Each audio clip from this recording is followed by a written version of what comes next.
राधा वल्लभ श्री हरिवंश। दोस्तों, आज हम बात करने वाले एक ऐसे चारकोल पील ऑफ मास्क के बारे में जो सोशल मीडिया और ऑनलाइन मार्केट प्लेस पर काफ़ी वायरल रहता है। बहुत से लोग इस तरह के मास्क को ब्लैक हेड्स हटाने, स्किन को क्लीन करने और फेस को फ्रेश लुक देने के लिए यूज़ करते हैं।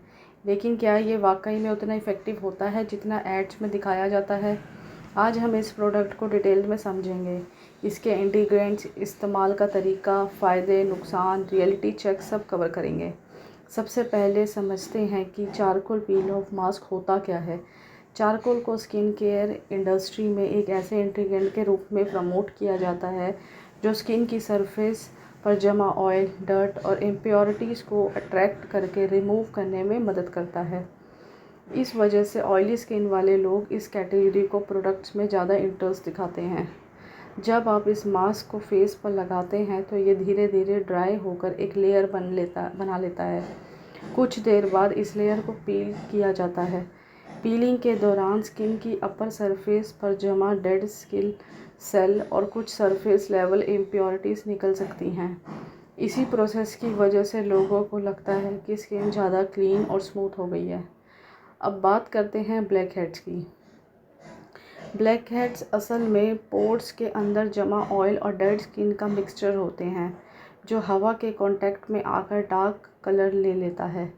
बहुत से एडवर्टाइजमेंट में दिखाया जाता है कि पील ऑफ मास्क एक ही यूज़ में सारे डेड ब्लैक हेड्स निकाल देता है। रियलिटी में ऐसा हर किसी के साथ नहीं होता। कुछ सरफेस ब्लैक हेड्स कम नज़र आ सकते हैं, लेकिन डीपली एम्बेड ब्लैक हेड्स को रिमूव करना इतना सिंपल नहीं होता।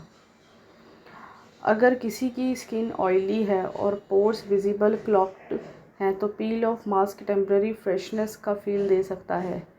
लेकिन अगर किसी को सेवर एक्ने या सेंसिटिव स्किन है तो यूज़ करने से पहले पैच टेस्ट करना बहुत ज़रूरी होता है, क्योंकि पील करते वक्त स्किन पर स्ट्रेस पड़ सकता है या कोई मार्क्स लग सकता है।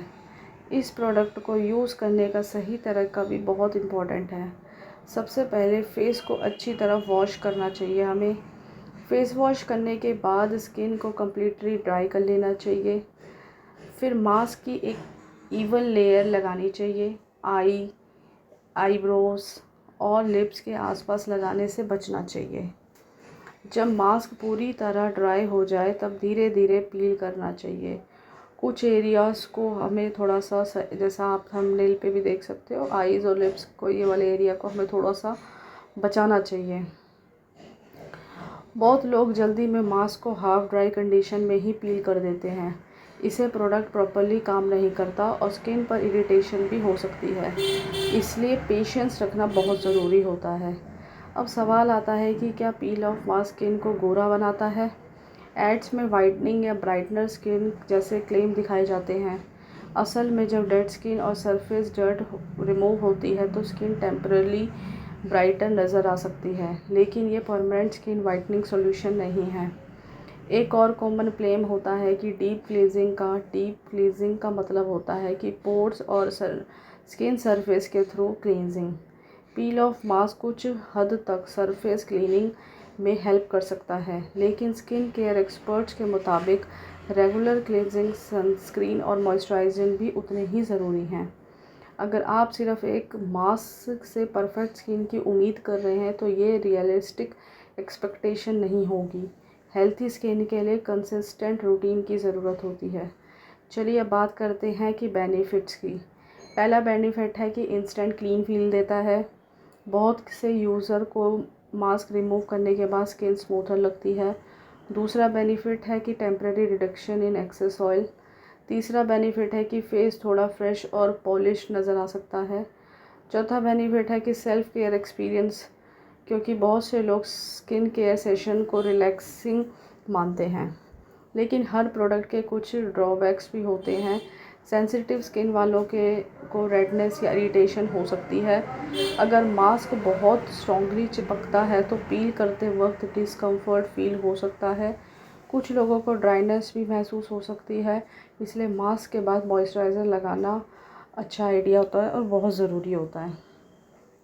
अगर आपकी स्किन पर एक्टिव पिंपल्स हैं तो पील ऑफ मास्क यूज़ करते वक्त एक्स्ट्रा कॉशन रखनी चाहिए। पीलिंग प्रोसेस एक्ने को इरिटेट कर सकता है, इसलिए एक्ने प्रोन स्किन वाले लोग डर्मेटोलॉजिस्ट की एडवाइस लेना ही पसंद करते हैं। मार्केट में बहुत सारे चारकोल मास्क अवेलेबल हैं और सबकी क्वालिटी एक जैसी नहीं होती, इसलिए प्रोडक्ट खरीदते वक्त इंग्रेडिएंट्स लिस्ट, रिव्यूज़ और ब्रांड रेपुटेशंस चेक करना यूज़फुल होता है। सिर्फ अट्रैक्शन एडवर्टाइजमेंट देखकर डिसीज़न लेना सही अप्रोच नहीं है।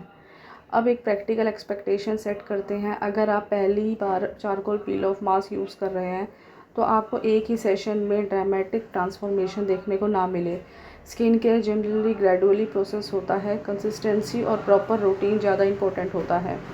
मास्क यूज़ करने के बाद सनस्क्रीन लगाना भी बहुत ज़रूरी होता है, स्पेशली अगर आप दिन के वक्त बाहर जा रहे हैं। Sun protection healthy skin maintain करने का एक इम्पॉर्टेंट पार्ट है, जिसे लोग अक्सर इग्नोर कर देते हैं। आजकल सोशल मीडिया पर बिफ़ोर आफ्टर फ़ोटो बहुत वायरल हो रही हैं, लेकिन हर फ़ोटो रियल वर्ल्ड रिज़ल्ट को एक्यूरेटली रिप्रेजेंट नहीं करती।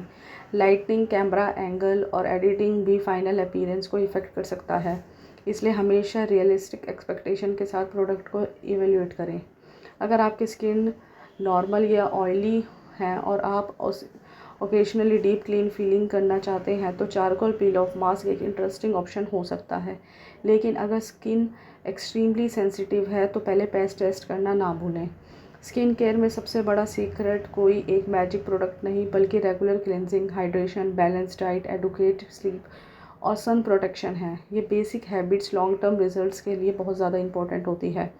तो दोस्तों, चारकोल पील ऑफ मास्क कुछ लोगों के लिए यूज़फुल हो सकता है, ख़ासकर उन लोगों के लिए जो टेम्परेरी फ्रेशनेस और स्मूथनेस स्किन फील करना चाहते हैं। लेकिन ब्लैक हेड्स रिमूवल और इंस्टेंट फ्लोअर स्किन जैसे क्लेम्स को थोड़ा रियलिस्टिक नज़रिए से देखना चाहिए। हर स्किन टाइप अलग होता है और रिज़ल्ट भी पर्सन टू पर्सन वेरी करते हैं। आपका एक्सपीरियंस कैसा रहा चारकोल पील ऑफ मास्क के साथ? क्या आपको नोटिसेबल रिजल्ट्स मिले या आपको लगा कि ये सिर्फ टेम्परेरी इफ़ेक्ट्स देता है?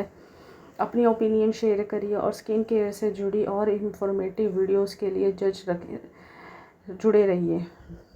थैंक यू, बाय बाय, मिलते हैं नेक्स्ट वीडियो में। और भी आपको कोई रिलेटेड देखना हो तो मुझे प्लीज़ कमेंट में बताइए कि किससे रिलेटेड वीडियो देखनी।